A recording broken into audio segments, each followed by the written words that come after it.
Good morning, everybody, as we go to the Chitas of today.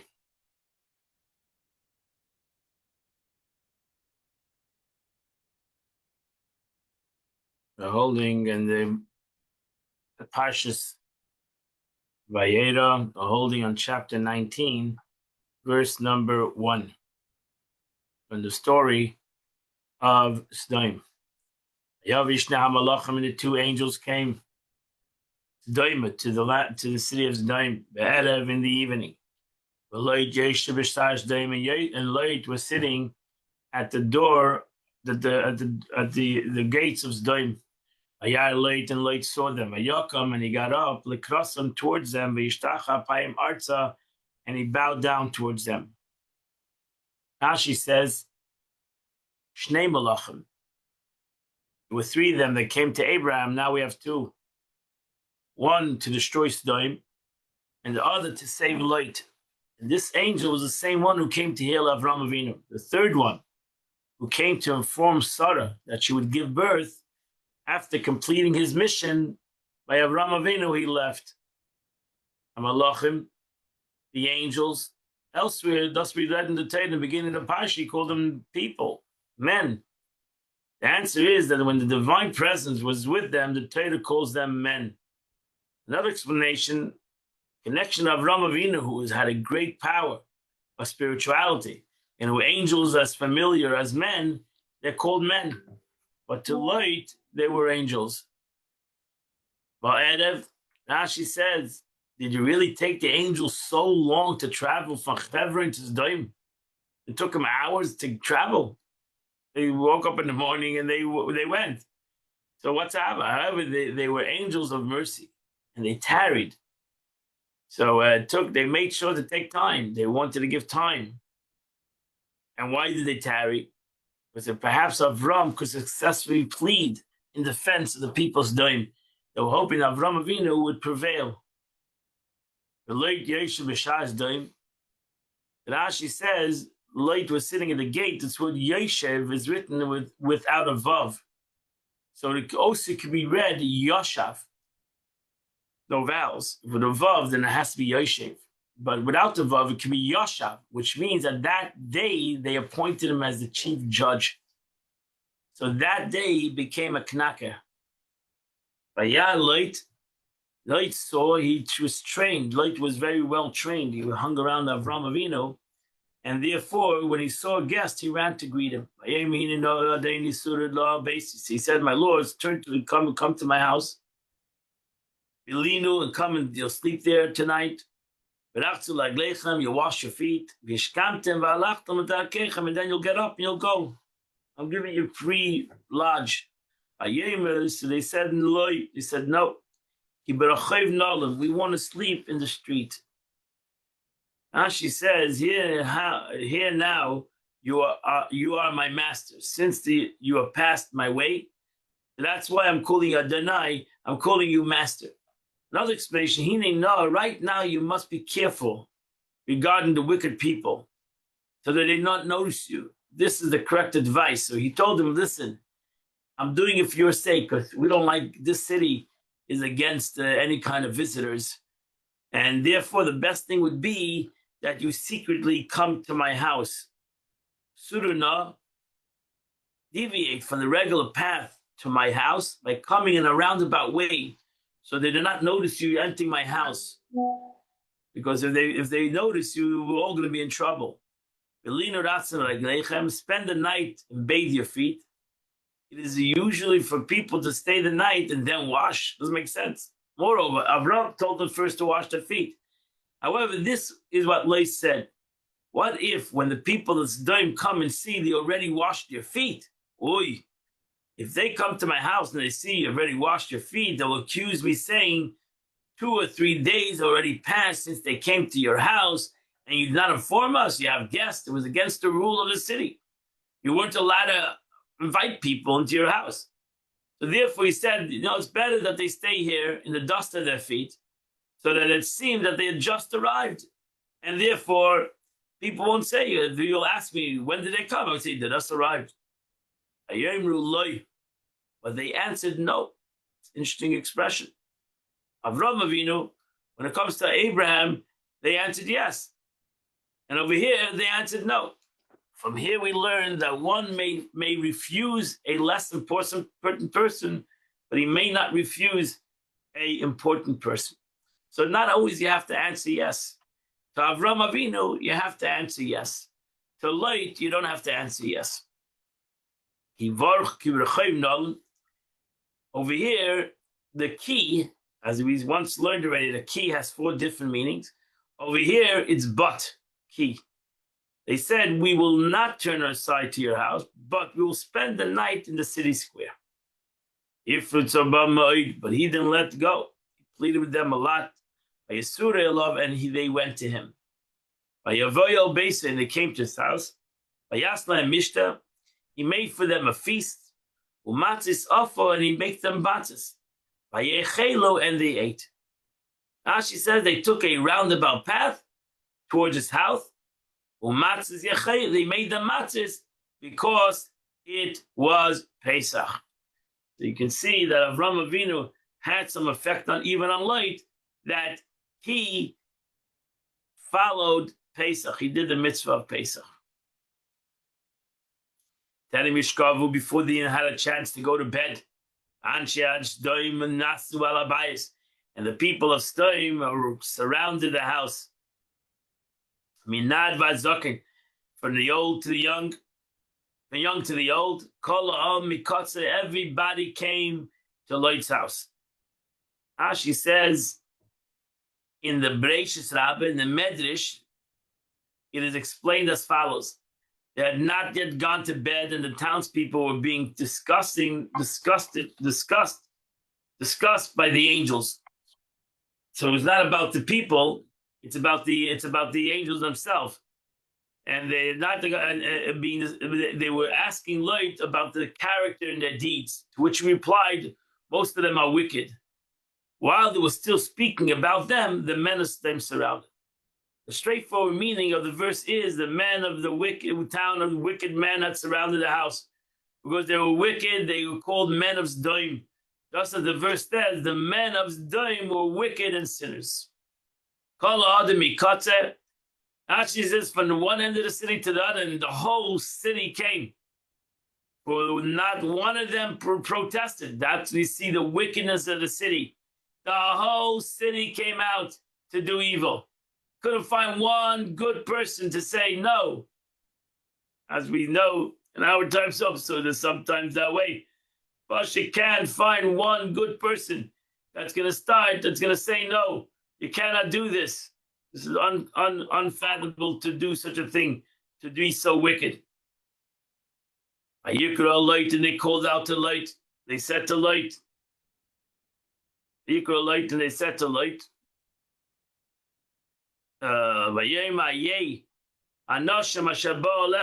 They said, where is the people that have come to you? Bring them out to us. And we will know them. What means we will know them? Now she says, we're going to rape them. And that's usually the expression in the Torah when it says we'll know somebody. We'll have a relationship with them. Went out to them. To the door. And he closed the door behind him. And he said to him, I beg you, my brothers, do not commit such a wrong. This is like one of the amazing psukim in the Torah, which also many commentators write about. Take my 2 daughters. I had no relation with any man. I'll bring them out to you. You can do whatever you want. But to these people, you shouldn't do a thing. Because that's the reason they came under my roof. So that's where sometimes people's goodness is a little bit mixed up. And here he was protecting these people more than his own family.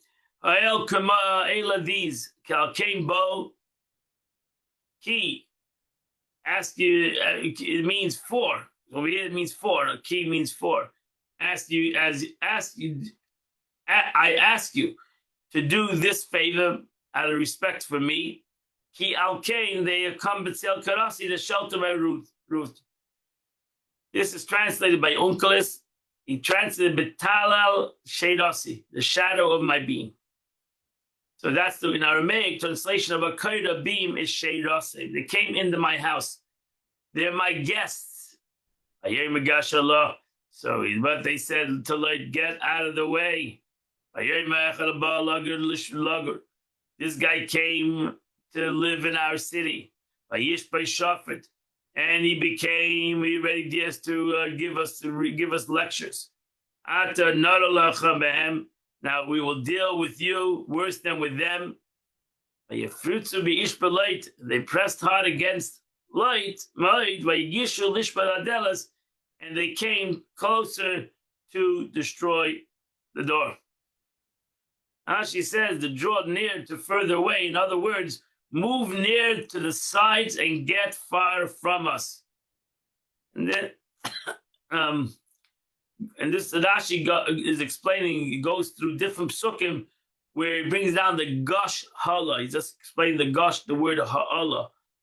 In scripture, always expression of distance with zare ha'ala, throw away. All the alars beyond mimach v'hala. So hala means to go away, draw away from here. It's an expression of contempt, as if to say, we do not care about what you say. Similar, this says, stay near your location, do not altigash hala. And similarly, it says, Goshali, move over for me, so that I may sit, which means move aside for my sake. So Allah means to move away. So thus here's what we're in effect telling him. You are intervening for the guest. How dare you? In reply to what he said to them about his daughters, they said to him, get out of the way. A relative gentle expression. With regard to intervening for his guest, they said, this one has come to subdue, meaning you are a single stranger amongst us who has come to live here, yet he dares to reprove us. So in essence, that he said, give us the daughters. They didn't care that. That's good. For them it was fine. But to have guests, that's a sin in Sdom. To have guests, for a guy to give his daughters over for them to leave, in essence, he was proving their evil, that they were willing to accept the daughters, but to have guests in their home, wow, that was the sin of the generation. This was revolved to close and open to the end of the Delos. So the men inside, the Malachim, stretched out their hands. And they brought light into the house. And they closed the door behind him. And a miracle happened. And anybody that was touched the door became blind. Whether it was young or old. When they came blind, they couldn't find the door. Now she says, the space through which people enter and exit, that's a Pesach. The Sanvedim they were attacked with blindness. It's interesting that the pasuk says, what were the kids doing there? The young ones even began sinning first. They were the ones who rallied even the older ones. Therefore, it says from young to old, and therefore the punishment started by them, that they all became blind, even the young children. So these angels set the light. Who do you have here besides your wife and two daughters? Do you have any other family? Do you have son-in-laws of your grandsons or granddaughters? Do you have any family here? You have anybody else in the city? You should pack your bags and you should get your entire family out of here, those that are in the house and those that are outside. Now she says, the straightforward meaning of the verse is, who else do you have in the city besides your wife and your daughters who are at home? A son-in-law, your sons and daughters. If you have any son-in-laws or sons and daughters, take them out of this place. Vanecha, your sons, this refers to your sons of your married daughters. So that's your children, your grandchildren. Do you have any grandchildren living in the city? God explains, Oid still is in so much as they're committing such a disgrace. Can you find justification anymore to defend them? Throughout the entire night, he was pleading in their favor. That's why, but that's what he meant over here. Banecha Oid. What are you here? You're trying to protect these people. Verse 13, we are going to destroy this place. Because the outcry is great before God.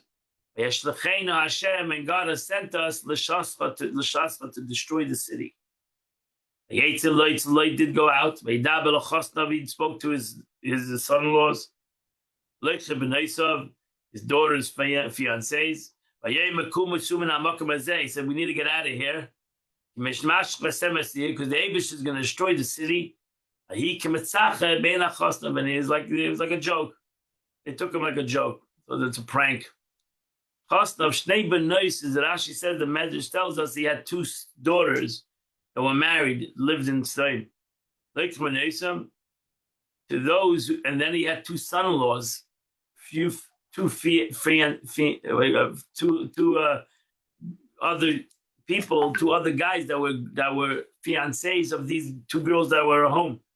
So he went ultimately to four families. As the dawn was breaking, and the angels urged Lot on. Took him a whole night to get him out of there. Grab your wife, grab your two daughters that are living here, and because you might actually fall into the entire city. You might die as the rest of the city. Now she says, "Vayaitzu." Onkelos translates "Vadechiku." He pressed them. And who are ready at hand in the house to be saved. And the Agada explains, but this is the most straightforward way to fit in the verse. So you can go to the Agada and you can see what it's brought down in the Medrash. Tifseh, it means to be annihilated. Atayim kalader, it means the end of the generation. Verse number 16, but he lingered. And these angels grabbed him by the hand. They grabbed his wife and his two daughters. Hashem, with the compassion of God, Allah upon him. They grabbed him, they picked him up, and they put him outside the city. Now she says, what did he tarry for? Why was he lingering? In order to save his belongings. One of them was the messenger who went to save him, while the other was sent to the overturned Sodom. Thus it says, next verse, he said, run. It doesn't say they said. Verse 17, when he took them outside, he told them, run for your lives. Do not turn around. Don't stay near the city, don't stay near the city. You should run to the mountains, and to Efsa you might fall into and be killed, die. Now she says, run for your life. It's enough that you have been saved, your lives. You should have died with all the city. And it's only in the merit of Abraham that you are being saved. It is not proper for you to witness their punishment while you yourself is being saved, and therefore don't look back. In the plains of the Jordan, to flee to the hills, flee to Avram Avinu, who is living in the mountain area. As it says, from there he moved onto the mountains. Even now, he was still living there, as it says, until the place where he originally had a tent. And even though it's written later, Avram set up his tent, and he came and settled in Hebron, implying that he was living in Hebron, not in the mountain area, the hills of Yehuda. He had many tents and extended from the mountains as far as Hebron. He was very wealthy, and he had many tents and many sheep and many slaves, and therefore he was in both places. He was in the mountains and in Hebron. Imolet, Rashi says, in an expression of slipping away. Rashi brings down different psukim where the word himolet means to slip away. Verse number 18, Vayem Eloit Aleim, Eloit said to them, Al Nadi, and please God, no. So the question is, does it mean God? Rabbi Seinu Amru, our rabbis say in the Gemara that over here it means God, referring to God. For it says about him who is addressed, you who saved my life, referring to one of the power of life and death. And that's why over here he's prayed to HaKadosh Baruch Hu. Al Na, do not tell me to escape to the mountains, it's too far. No is Lashon Bakasha, is the expression of request. The servant has found favor in your eyes, in the eyes of God. And you have shown me abundance of kindness. Asher sisi madi, which you have done to me. Lahachis is nafshi, save my soul. And I cannot run to the mountains. And tibakena hara mati, at least the evil clings to me and I will die. Rashi says, when I was near the people's Doim, the Holy One, blessed be He, would see my deeds along with the deeds of the townspeople. And I seemed righteous and worthy to be saved. But when I come to the presence of the righteous man of Avram Avinu, I'm regarded as wicked. Similarly, the woman at Safat said to Elijah, you have come to me to draw attention to my sins. Before you came, the Holy One, blessed be He, would see my deeds with the deeds of my people. I was righteous woman amongst them. But now that you come to my house, I don't look so righteous at all. So that's what he said. You're telling me to run to Avram Avinu? That's not going to be a good place to run. Please, there's a town that's very close to here called Bela. He mitzar mald nashama ale mitzari v'tchi nafshi. He translates like Rashi. So there's this town called Bela, which was founded more recently than the other four cities. It is therefore a fitting place to flee to, for it's less entrenched in the sins of the four cities, and does not yet deserve to be destroyed. Please let me escape there. In any case, it is smaller than the other cities, so you shouldn't mind sparing me, and I can survive in this place. Now she says, we already translated a little bit already, this town is near, means it is settlement is near in time, meaning it's only recently settled. And therefore, its measure of sin has not yet fulfilled. And relative to what was in recent, relative to the generation of dispersion, when mankind was dispersed, they began to settle each in their own place. This was in the year of Peleg's death. And from then until now was 52 years. For Peleg died when Abraham was 48 years old. How is this reckoned? Peleg lived 209 years. After his father Ru, deduct from this number 32 years, the age of Ru, when Srug was born, and 30 years from the birth of Srug until Nachor was born, making it 62 years. And from the birth of Nachor until Terach was another 29 years, making 91 years. And from then until Abraham was born was 70 years. Altogether, 161 years. Add to them 48 years of Abraham's life, and there's 209 years. That year was the year of this dispersion. And when Sodom was destroyed, Abraham was 99 years old.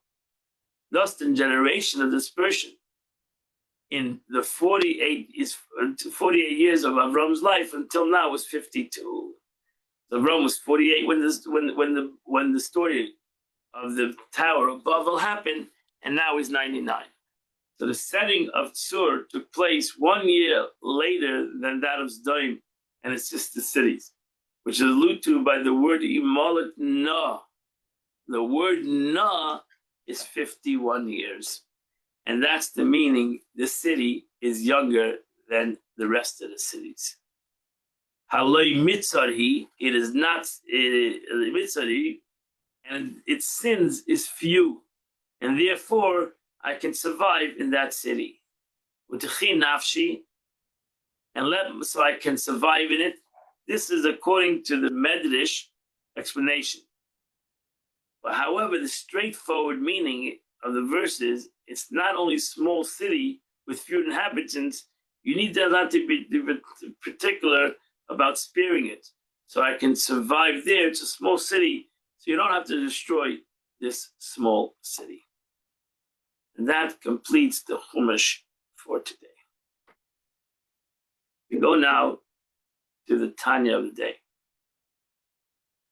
We continue this chapter 27 of Tanya, which Alter Rebbe is talking about the life of a tzaddik and what the tzaddik leaves to the world. The Alter Rebbe said the life of a tzaddik is his emunah, his faith, and his avas Hashem, his love of God, and his yiras Hashem, his fear of God. And that the tzaddik leaves as long as a person is connected to the tzaddik and goes in his ways and has a love to the tzaddik, and the tzaddik will surely give him his spirit even after the tzaddik has died. Now you'll understand what the Zohar says.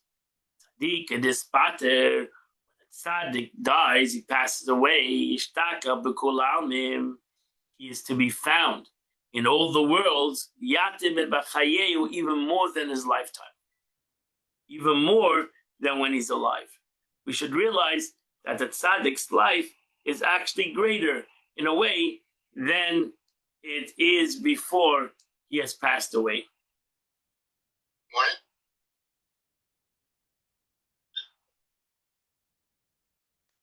Hainu, what does that mean? Hainu shagam bezeh olam ha'maaseh, even in the world of action. In this mundane world, the tzaddik is found more. Hayom, in a world of action, hayom la'aseh, in a world that is a world of that today you should do. As the Gemara states, today is the time that a person needs to do the action. Today is time to them to do. Tomorrow is the time to receive the reward. Man's primary task in this world is the actual fulfillment of commandments, while the receipt of reward or anything akin to reward belongs to tomorrow, to the world to come. In any event, even in this world of action, ishtakach yatin, the tzaddik is found even more than his lifetime. Because the act of his disciples continues to produce successive generations and offshoots. That's the proof. The proof is that the tzaddik is felt more here because his followers continue in his ways. For the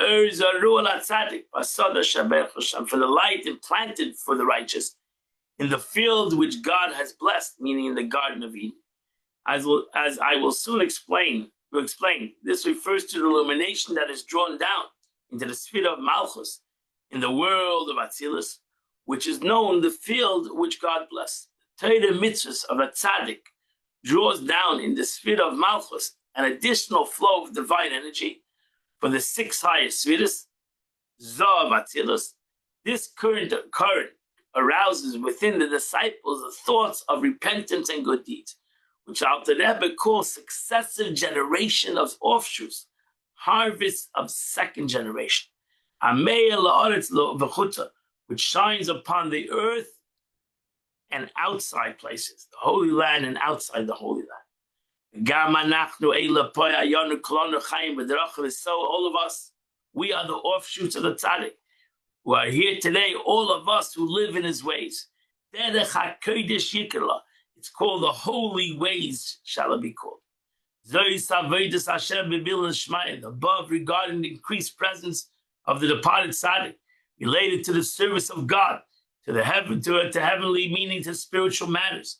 In these areas, his disciples, his chassidim, can now receive any more guidance and more benefit from him than they were during his lifetime. When Mila Dalma, even the mundane matters, the Perush Itma B'Zohar Kodesh, meaning the flow of material blessing, which the tzaddik goes down to this world. It is stated explicitly in the sacred Zohar that the tzaddik shields the world, and after their death, even more than during their lifetime. Moreover, were it not for the prayer of the tzaddik in the other world, the world would not endure a single moment. So we should realize that the tzaddik gives life, gives brachas to the world, even when he's in the Shemayim. Whoever is closer to the habitation of the God, means through being close to the tzaddik during his lifetime, has precedence to the blessings that come from and through the tzaddik. What a beautiful teaching of the Alter Rebbe in Tanya. And that completes the Tanya of the day. Today is the 13th day of the month of Cheshvan. The Tillim of the day is chapter 69 to chapter 71. The Rebbe writes in the Yom Yom today, Baal Shem Tov used to instruct his disciples in a regular Gemara Torah study, Gemara session. His style of study was with great accuracy and brilliance, and included the study of the Rambam, Al-Fasi, the Rosh, other commentators on the Shonim, early commentators on the Gemara, and with great depth. The Baal Shem Tov would translate the words of the text into Yiddish. In studying the Gemara in Erechim, it says that the third tongue kills three persons. Means evil talk kills three people. Baal Shem Tov translated and explained Lashon Hara, evil tongue, slander, kills all three. The inventor of the slander, the one who relates it to the listener. This is all in spiritual terms that they have the concept of death, which is more severe than physical murder. And that's why you shouldn't talk Lashon Hara, evil talk. Have a wonderful and beautiful day. Mitchell will continue tomorrow to learn the Chitas of the day. 8 p.m.